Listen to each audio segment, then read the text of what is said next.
슈브버그 보이지 않는 적과의 전쟁 맨메카시 박사님의 지금 책을 계속 이어서 보고 있는 중에 인공관절염에도 리신을 꼭 써보고 싶어요.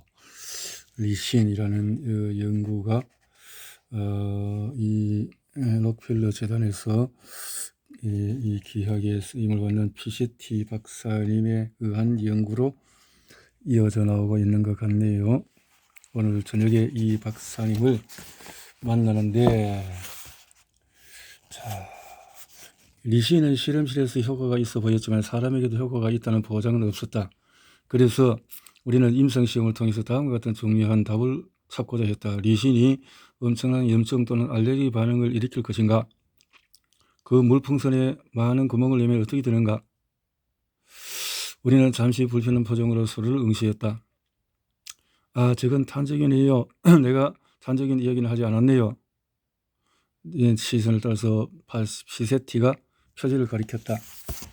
탄저균 뒤에서 탄저균 세계무역센터가 붕괴되고 3주 후에 플로리다에 사는 로버트 스티븐스는 몸이 불편해서 잠이 깨었다.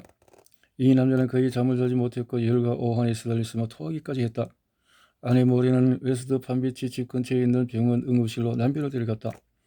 그녀는 의사들에게 63세의 사진 편집자인 로버트가 며칠 동안 몸이 찌뿌둥하고 근육통이 있다고 말했다. 뭐라고 꼬집어 말할 수는 없지만 이전에 아팠을 때와는 달랐다. 평소의 로버트가 아니었다. 그녀의 남편은 정신이 혼미해서 의사에게 정보를 제대로 줄 수 없었기 때문에 모린이 주로 말했다. 그녀는 응급실 근무자에게 로버트가 낚시와 정형외과를 좋아하는 전형적인 플로리다 사람이며 고혈압과 가벼운 심장 질환 외에는 건강 상태가 양호했는데 그가 보통 복용하는 약은 베타 차덴제와 저용량 아스피린 뿐이었다. 저용량 아스피린. 로버트는 플로리다주 보카 라턴에서 내셔널 인콰이어러의 발행사인 아메리칸 미디어와 유타의 신문사를 위해서 일했으며 업무 시간 대부분을 메일과 인터넷으로 보내온 사진들을 검토하면서 보냈다. 의사들은 확실히 진단을 내릴 수 없었다. 간염이라기는 환자의 피결구 수치가 정상이었지만 열과 의식의 혼란은 세균성 수막염을 의심하기 충분했다. 의사들은 그에게 방코마이신과 또 다른 항생제인 세포탁심을 쓰기 시작했다. 그들은 모린에게 병명을 확실하면 CT 촬영, 여초 검사 했다. 응급실에 도착한 지 몇 시간 만에 로버트는 심한 발작을 일으켰고 산소호흡기를 달아야 했다. 요추 천자 결과는 매우 비정상적이었다. 정상이라면 맑아야 할 척수에게 매우 탁해서 심한 감염으로 박테리아가 득실거리는 것으로 보였다. 하지만 척수 감염에서 볼 수 있는 전형적인 박테리아 종류는 보이지 않았다. 뒤로 가는 모양의 이 박테리아는 그의 혈액 속에서 헤엄치고 있었다. 그 후에 24시간 동안 로버트의 상태는 더 악화되었다. 체온이 40도까지 올랐고 신장 기능이 멈췄다. 입원한 지 4월 때 되던 날 로버트의 혈압이 급강하며 심정지가 왔다. 심폐소생을 실시했지만 소용이 없었고 그의 사망이 선언되었다. 그때 플로리다 보건부는 로버트의 의료진이 이미 알고 있었던 사실, 즉 그가 탄저균 때문에 사망했다고 공식 발표했다. 탄저균 때문에 탄저균 왜 생겼을까요? 여기서 어쨌든 9.11의 테러에서 가까이 근접했던 가운데서 생겼다는 건데요. 미국에서 탄저균에 의한 사망자가 발생한 것은 25년 만에 처음이었고 역학자들이 이전에 보았던 사례들과는 달랐다. 지난 세기 동안의 탐염군 감염 사례의 대부분은 직업상 오염된 동물 가죽에 노출된 사람들에게서 나타났다. 바실러스 안트라사라는 공식 명칭을 가진 막대 모양의 탄저균은 종종 염소털을 만지는 사람들을 감염시켰다. 하지만 로버트 스티븐스는 온종일 사무실에 앉아서 사진을 분류했다. 증상이 나타나기 전에는 노스캐롤라이나 여행을 다녀오긴 했지만 특이한 일은 없었다. 사냥을 가지 않았고 농장이나 체온동물을 방문하지도 않았다. 염소를 만진 일도 물론 없었다. 파미지 카운티 보건국, 플로리다주 보건부의 질병통제예방센터가 FBI와 합동으로 광범위한 조사를 착수하면서 역학자들이 로버트의 집과 사무실을 방문했다. 그의 사무실 건물에서 채취한 샘플 중 하나에서 탄저균 양성 반응이 나왔으며 얼마 후에 로버트의 동료인 73세 남성의 코에서도 탄저균이 발견되었다. 보건부는 예방 차원에서 지난 60일 동안 그 거물이 있었을 수 있는 모든 사람에게 항생제 치료를 제공했다. 탄저균에 노출됐을 수 있는 사람의 범위는 엄청났다. 로버트 사망 이후로 1000명 이상이 비강 분비물 검사를 받았다. 사람마다 탄저균에 노출된 나라는 반응이 달라서 조사는 더 복잡했다. 어떤 사람들은 탄저균을 흡입해도 괜찮은가 하면 어떤 사람은 몸에 이상을 느끼고 며칠 만에 사망했다. 그러므로 정말로 위험에 처해 있는 사람이 누군지 가려내기가 힘들었다. 똑같은 금이라도 사람의 차이가 이렇게 난다는 거죠. 로버트 스티븐스가 사망한 지 일주일 후 뉴욕시 보건부는 이상한 발진이 생긴 사람과 접촉했다고 질병통제예방센터에 보고했다. 그래서 딱지라고 알려진 검은색 병변이었다. 이것은 종종 갈색 운동거미에게 물린 자국으로 오인되기도 했다.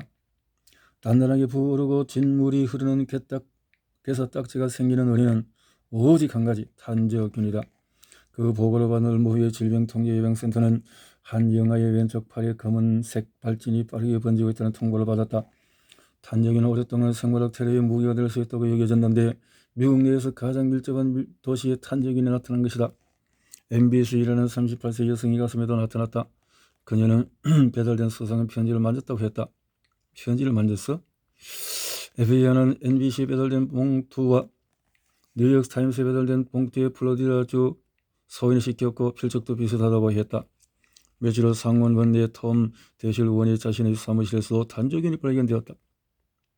그로부터 2주 후에 워싱턴 DC 브랜드 우체부 2명이 탄저균 흡입으로 사망한 것으로 확인됐다. 수사관들이 용의자 범위를 좁혀가는 동안에 탄저병 발생자는 계속 늘어났다. 탄저균에 노출되었을 가능성이 있는 집비원 수가 10,000명 이상이었고 즉각적인 치료가 필요한 사람들이 누구인지 알아낼 전문가들이 필요했다. 당시 워싱턴 DC에선 톰 월시는 하던 일을 저지르고 우체국 직원들과 그 가족들을 진찰하고 시프로플록사신을 치료받아야 할 사람들을 신중하게 결정했다. 한 소년이 병원에 들어오더니 여기저기 토했으라고 월시가 회상했다. 예진을 담당하던 친구가 나를 한번 보고 토사물을 한번 보더니 박사님 환자네요라고 말했다. 그를 비롯한 긴급 구조대원들은 결국 예방 차원에서 2,500명에게 항생제를 투여해야 했다. 당시 탄저균은 치료를 받아도 치사율이 80, 90%로 여겨졌지만 월시의 그의 팀은 그 수치를 절반으로 줄였다. 2001년 9월부터 10월까지 5명의 사망자를 낳았던 탄저균 공격은 메릴랜드주 포트 디트릭 기적의 미 육군 생화학연구소에서 탄저균 백신을 연구했던 과학자 브루스 아이빈스가 불만을 품고 저지른 소행이었을 가능성이 크다. 아이빈스는 로버트 뮬러 FBI 국장이 이끄는 수사가 종결되기 전에 자살했다. 그로부터 10년 후인 2011년 모렌 스티븐스는 정부가 위험한 병원균을 안전하게 관리하지 못했다며 소송을 제기해 승소했고 250만 달러로 보상받았다. 그러나 뒤늦은 손해배상이 이 이야기의 끝은 아니다. 2010년 시베리아에서 탄저병으로 수십 명이 입원하고 아이 한 명이 사망하자 러시아 보건당국이 대응에 나섰다. 조사관들은 외딴 마을의 주민들은 항공기로 대피시키고 사태 파악에 들어갔다. 탄저병 발병 원인으로 역학자들이 최종적으로 내놓은 가설은 기이했다. 수십 년 전에 탄저균의 순록들이 죽어 그 시체들이 영구 동토증에 묻혀 있었는데 러시아 반도에 폭염이 강타하면서 치명적인 탄저균 포자가 지면 위로 나오게 되었다는 것이다. 만약에 그 가설이 옳다면 기온이 치솟을 때마다 인간이 위험에 처하게 된다는 것을 의미했다. 탄저균은 사라지지 않았다. 언제든지 돌아올 것이다. 톰 월시가 탄저균에 노출되었을지 모르는 우체부 직원들을 분류하는 동안에 빈센트 피에트는 실험을 구성하고 있었다.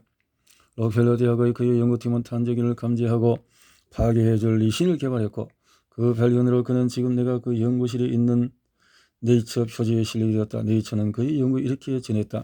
이 신약은 항생제 내성 탄저균을 생물학 무기로 쓰려는 테러리스트로부터 시도를 막아줄 수 있다.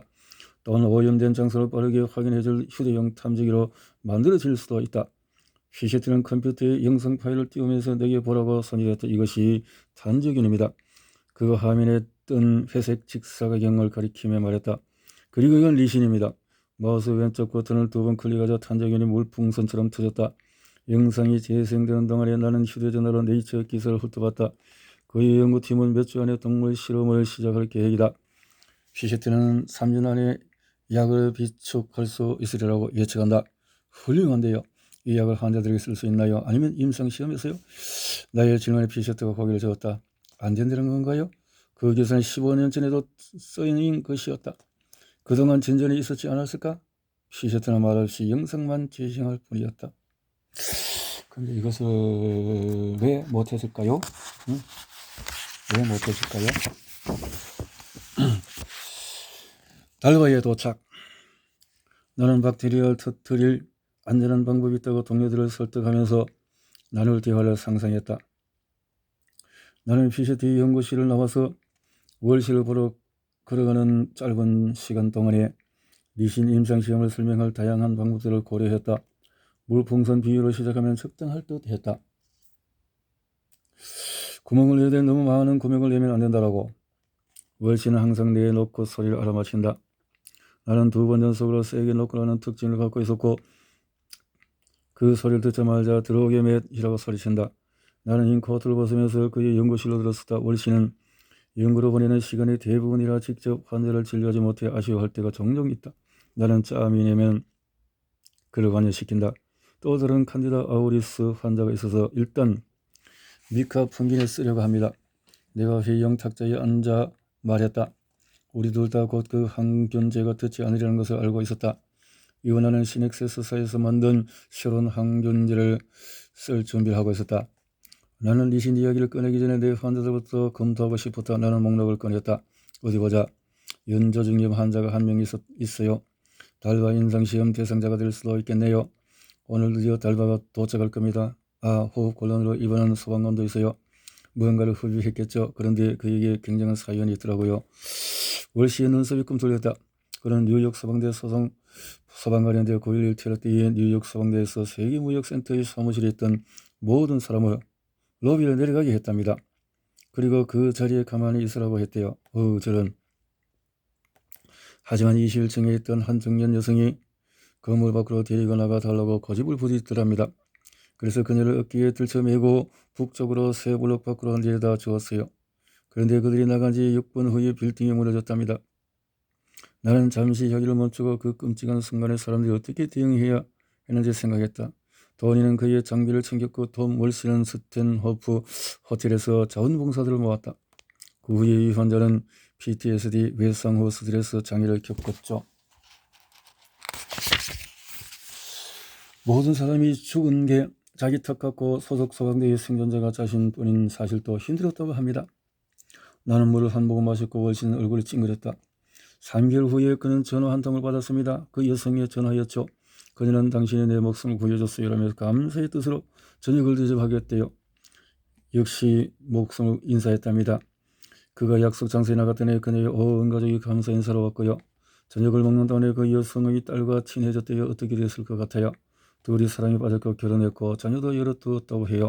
거짓말 진짜예요. 믿지 않는 건 나를 목록을 훑어봤다. 온몸에 벌레가 울거리는 노숙자도 있어요. 그는 생각하면서 나는 반사적으로 팔뚝을 긁었다. 귀에서도 한 마리 뽑아냈어요. 진짜? 월시 얼굴이 반짝거렸다. 벌레 가진 거 있어? 한번 볼까? 벌레요? 잠시 후 우리는 현미경을 들여다봤다. 뒤집혀 있는 죽은 벌레의 다리가 하나 없었다. 뭐 같다? 월시가 물었다. 자세히 봐.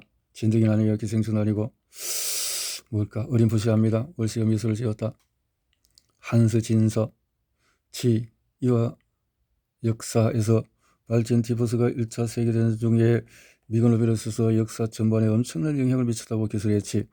그가 부드러운 목소리로 이야기하는 동안에 나는 표현을 꺼냈다. 1차 세계대전 중에 의무장교로 복무했던 진서는 콜롬비아 대학 졸업생이어서 불일 진서병 발친 티버스.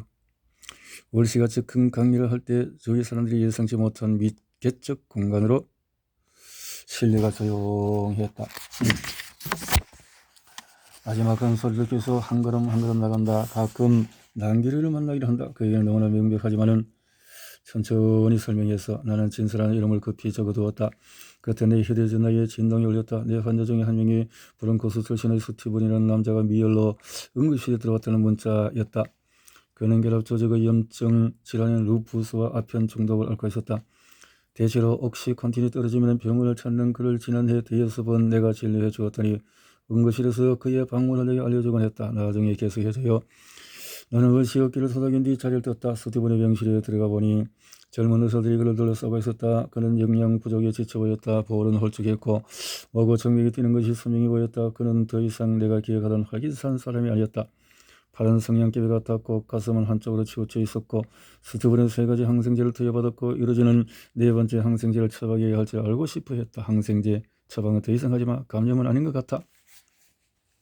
항생제 가용은 슈퍼버그의 발달을 촉진하고 있고 의사 대부분이 알고 있지만 유린하고 혈압이 급강하하는 환자를 보면서 항생제를 쓰지 않고는 버티기가 힘들다. 루푸스 때문에 열이 나는 거야 라고 내가 덧붙였다. 물론 스티븐 같은 환자에게 항생제를 주지 않는다고 해도 그 효과는 미미하다. 슈퍼버그의 확산은 주로 부적절한 가축 사육과 열악한 위생, 허술한 감염 통제 정책, 인구 감염에 의해서 발생한다. 뉴델리와 뉴욕에서 슈퍼버그가 종종 출현하는 이유가 그 때문이다. 그러다 가끔 항생제 처방을 말리면서 나는 작게나마 내 임무를 다하는 기분이 든다.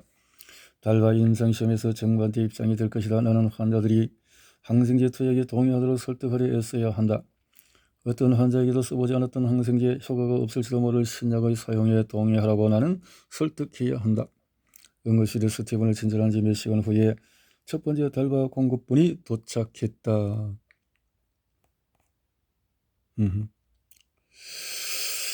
드디어 임상을 시작할 때가 왔다. 달바가 왔으니 이제 임상시험을 해볼 이제 임상 환자 대상들도 있고 하니까 이제 임상에 해보자 하는 거죠. 슈퍼버그 그 치료제를 찾았어. 슈퍼버그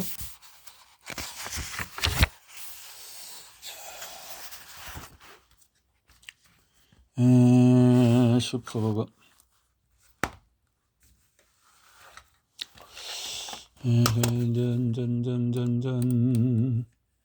자 이제 오늘 맥은 달바 임상시험의 사전 연구 단계인 처음 6개월 동안 나는 피부 감염으로 입원해 통상적인 치료를 받는 환자들의 경과를 기록하면서 관찰하기만 했다. 입원 기간이 더 긴 환자도 일부 있었지만 대부분 4일간 입원해 있으면 반코마신이나 다른 항생제를 처방받았다. 조지처럼 경과가 좋은 환자도 있었다. 그래서 간단하게 말하자면은 전에는 일주일 이상씩 걸리던 것이 점차 줄어들면서 이제는 그저 3, 4일 만에 이렇게 빠른, 그러니까 좀 많은 강하게 항생제를 집중적으로 투여를 한다는 이야기가 될 수도 있겠네요. 낙상사고나 혈전, 뇌출혈, 병원 감염 등의 합병증이 있었던 환자도 당연히 있었는데 그런 경과까지 계속 파악하는 것이 내게 할 일이었다. 이 환자들이 퇴원하고 몇 주 후에 감염이 완전히 치료됐는지도 검진했다. 상태가 나빠진 환자도 있고 좋아진 환자도 있다. 나는 후속 검진을 통해서 루스와 그 가족들이 시한부 환자와 말기 질환자들을 보는 완화치료 전문가로부터 위의 이물질을 삽입할 때까지 발생할 수 있는 위험에 대해서 들은 후에 영양보급관을 쓰지 않기로 했다는 것을 알게 되었다. 진료실로 어머니를 모시고 그 영양보급관을 먹지 않고 하면은 그러면 주소로만 해야 되나? 어머니를 모시고 애는 어머니에게 잘게 자는 음식으로 자주 식사를 하게 하고 매일 먹는 약들을 사과 소스와 함께 갈아서 복용하게 하라는 권유를 받았다고 내게 말했다. 어머니께서 영양보급관을 달지 않아서 정말이 다행이에요 라고 애는 말했다. 도움은 안 되고 아프시기만 할 수 있잖아요. 모녀는 검진 후에 쇼핑하러 갈 계획이라고 했다. 후속 검진은 분절된 우리 의료 시스템에서 내가 추구해왔던 연속성을 제공했다. 자, 이렇게 연속성을 제공했다.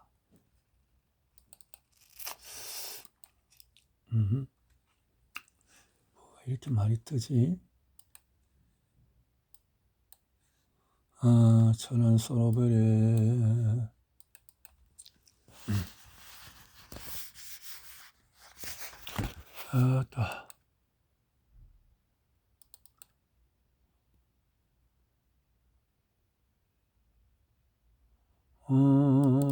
또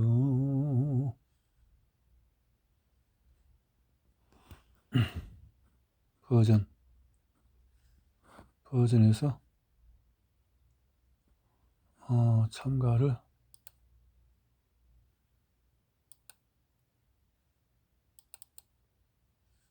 이메일 비밀번호 뭔가를 넣어야 된다는 건데 됐다.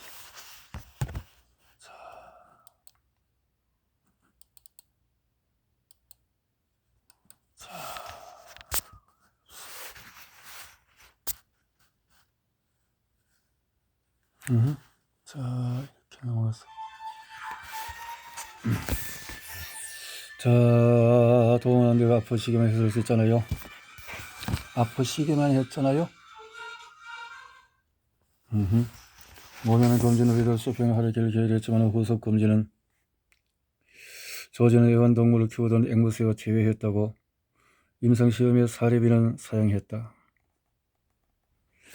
자, 이렇게 해서 넘어가고, 자, 우리가 중재 단계로 오르는 4호 단계에서 달바가 현재 상황을 얼마나 개선해 줄 수 있을지도 이해하게 해주었다. 내가 달바에 대해서 이야기하려고 처음으로 만난 건 매건 달링을 이해할 수 없는 가려움적으로 고생하고 있었다. 그녀는 퇴직한 지 2주부터 오른쪽 다리가 따끔거리기 시작했다고 했다. 그녀는 뉴욕 프레스베테리안 병원 응급실 복도에서 간이 침대에 누워서 설명을 했다. 잠자리에 들려가는데 갑자기 다리가 욱신거리기 시작했어요. 그리고 판을 쿡쿡 찌른같이 아파서 문제를 지었죠. 양치질 하다가 넘어질 뻔했어요. 남편이 잡아줬고요. 이렇게 그렇게 힘들었다는 거죠.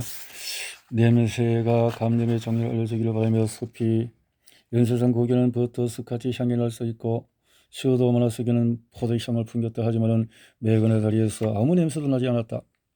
냄새도 나지 않는데 자세히 살펴보니 피부가 있어야 할 부분이 자주색으로 변해 있었다. 종아리 곳곳에는 혈관이 터져 작은 피딱지가 앉아 있었다. 어떤 부분은 노랗고 어떤 부분은 담자색이었다. 공포 영화 주인공 프레디 크루크의 얼룩덜룩한 피부 같았다. 아픈가요? 이런 것은 독소가 있으면 또 빠져나가고 또 이렇게 면역 반응을 통해서 밀쳐지기도 하고 그런 것을 볼 수 있죠. 아무런 느낌이 없어요. 그녀가 고기를 저었다. 전혀요. 오늘은 감각이 없네요. 지난주에는 가려웠는데 감각이 전혀 없다니 한센 병이 떠올랐지만 뉴욕의 사무실 빌딩에서 일했던 편집자에게는 가능성이 낮은 진단이었다. 여행 다녀온 적이 있어요? 어디 외국에요? 나는 브레지에서 온 여성에게 한센병을 진단해 주곤 있었지만은 미국인의 경우는 단 한 번도 없었다.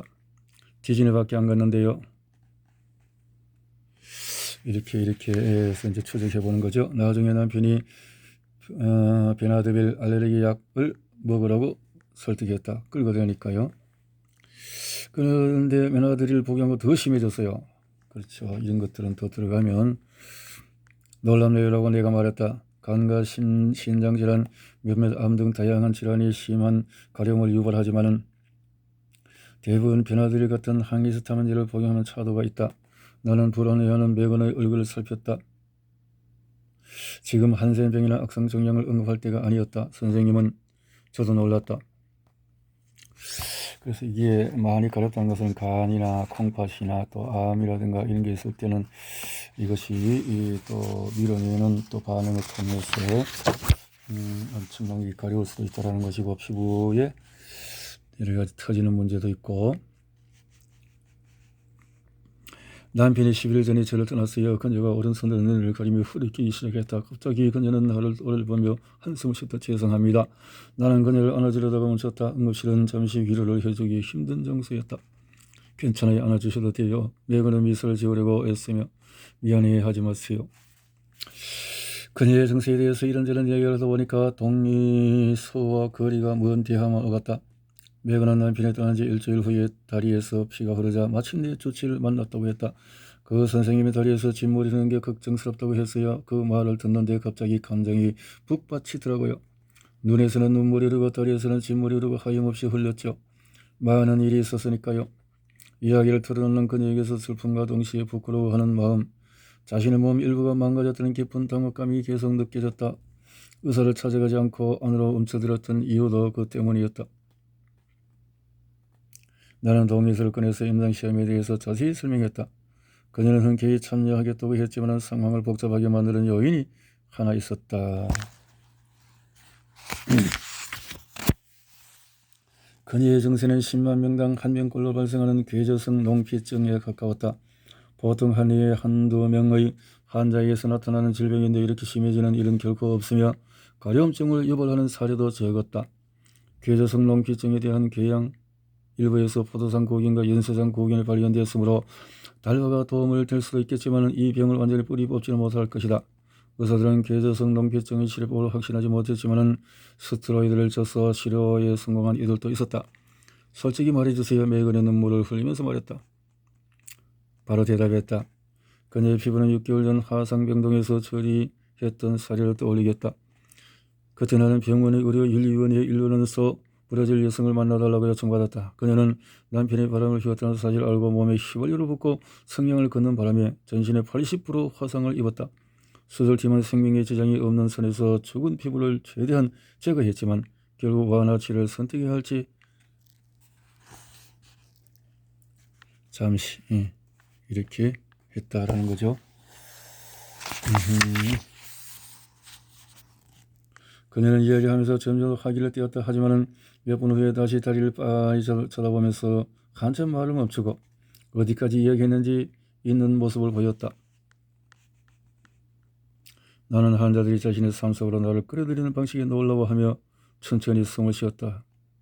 이날뿐 아니라 많은 날 생각을 했다. 나는 그럴 만한 사람이 아닌데, 자격이 없는데 의사가 오는 환자들에게 속내를 털어놓게 만든다.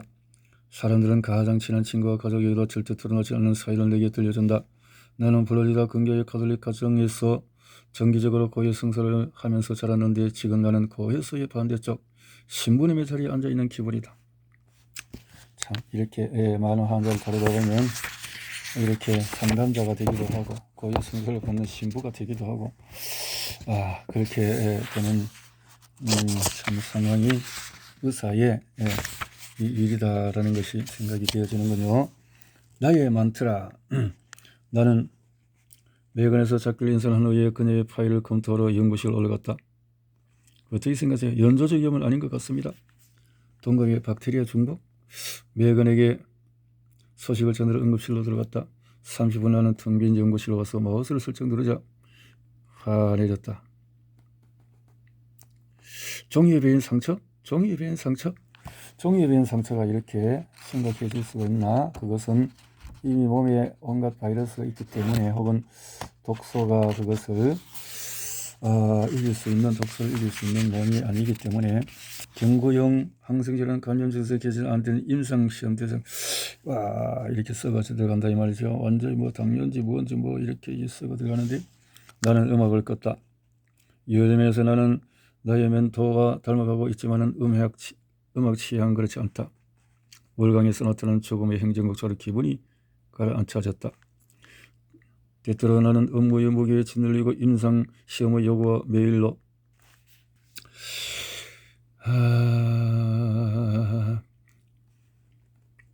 그렇군요.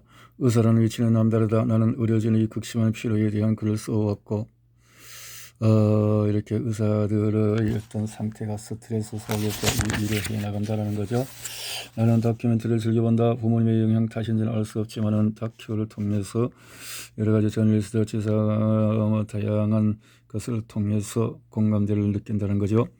마이전화는 마약 중독, 심장병, 그를 사칭한 사기꾼 사건, 혼수 상태의 반복적인 자살 시도 등 엉망진창의 삶을 살았지만 길이 남을 아름다운 곡 데이빗 이투 더 리미트를 작곡하고 노래도 불렀다. 그 노래는 코러스 부분은 내가 일종의 만트라, 내가 추구하는 생활의 지침과 같은 것이었다. 이런 같은 공감대를 느끼면서 이렇게 치료도 하고 나는 노래를 끄고 가운을 집어들었다. 곧바로 기분이 밝아졌다. 그래서 의사들도 이렇게 스트레스 받고 할까 이럴 때는 음악이라든가 다양한 것을 통해서 풀고 또 이렇게 작업을 하고 이런 참 힘든 사역이네요. 루이스는 수십 년 전 자신이 브루클린 베드포드 스타베이션 브롱코드 빈민가의 치안을 위해서 범죄자를 불황제 체포했던 소수 정예 부서의 일원이었다고 설명했다. 체포자 경찰이었네요. 미소를 띄우면서 루이스는 자신의 지역 사회를 위해서 진정한 봉사를 했다고 여기며 TPF에 근무했던 시절을 추억으로 갖고 있지만 다른 사람들은 TPF에 애플을 그렇게 너럽지에 보지 않는 사실을 알게 됐다. 휴대전화 검색창에 입력해보니까 베니티 페어 전술 순찰대를 이렇게 묘사했다. 그러니까 건장한 체계의 경찰로 구성된 백인이 압도적인 다수인 이 정예부대는 벼슬한 계단을 오르고 지붕 위를 고루 지르고 무단으로 문을 부수고 쳐들어가고 1960년대 초반 흑인과 히스패닉 사회는 그들을 경멸했고 특정 연령대에 이런 테러 부대로 기억할 수 있는 이런 사람들이었다는 거죠. 내 앞에 누워있는 남자는 민권운동 시대의 자유분방하고 기운 넘치는 경찰관과는 거리고 멀었다. 이제 몸이 아프니까 아픈 앞에서 용사가 없는 거죠. 영웅적인 모습이 다 사라지는 것이니까요. 동의서를 훑어보니까 무릎에 내려놓았다. 이 연구소 요지가 뭐지요? 왜 나여야 하지? 간단히 말씀드리면 저희는 신약 시험을 하고 있습니다. 항생제 신약이죠. 더 이야기해봐요. 이번에 필요한 피부 감염 환자를 위한 약이죠. 다른 항생제가 안 들을 때 이 신약을 써보려는 것입니다. 나는 동의서를 가리켰다. 제약사에서 약을 무료로 제공받아 약을 어떻게 써야 할지 가장 효과가 있을지 저희가 판단하려 합니다. 이 약이 환자분들을 안전하게 더 빨리 퇴원할 수 있게 해주기를 저희는 희망하고 있습니다. 하지만 내가 바라는 건 퇴원이 아니오. 다시 걷게 되는 거지. 나는 감염 부위에서 조금 떨어진 그의 무릎에 손을 얹었다. 피부에서 온기가 느껴졌다. 피부 아래에 금푸른 혈관에 내 눈길이 머물렀다. 그의 말랑한 다리가 휴지처럼 느껴졌다. 그가 다시 말했다. 나는 튜닝이 필요하고 빠른 퇴원이 아니라 다시 걸을 수 있게 돼야지. 물리치료사와 사회복지사를 봐야겠소. 그때까지는 계속 입원시켜 주시오. 내가 고개를 끄덕여 말했다. 알겠습니다. 그가 동의서를 보면서 한숨을 쉬었다. 선생의 임상시험을 못할 것 같소. 그가 내 다리로부터 다리를 가만히 빼면서 말했다. 고마운 쩔지만 안 되겠어. 괜찮습니다. 난 루이스와 악수를 하며 유능한 의료진이 돌봐줄 거라고 안심시켰다. 참 이렇게 쉽게 임상대전을 찬원하는 건 쉽지가 않다라는 거죠. 뭔가가 확신이 생기지 않고 내용을 설명해 준다고 해도 그것을 알 수 있는 지적인 수준이 또 되거나 여러 가지로 또 마음이 있어야 되겠죠. 신뢰가 되어야 되겠죠. 나는 신발을 흙게 내려다보면서 모든 경찰에게 묻고 싶지만은 쑥스러워서 하지 못했던 질문했다. 사람을 총으로 쏘신 적이 있나요? 루이스는 씩 웃으면서 오른손으로 내게 들었다. 그는 엄지를 위로 들고 검지를 쭉 뻗어 작은 권총 모양으로 만들어서 내 가슴을 겨눴다. 노 코멘트. 말씀해보세요. 어림없어 메카지 박사. 그건 책에서 밝힐 거요. 그것은 함부로 사람을 죽였다 말을 할 수가 없다는 거죠.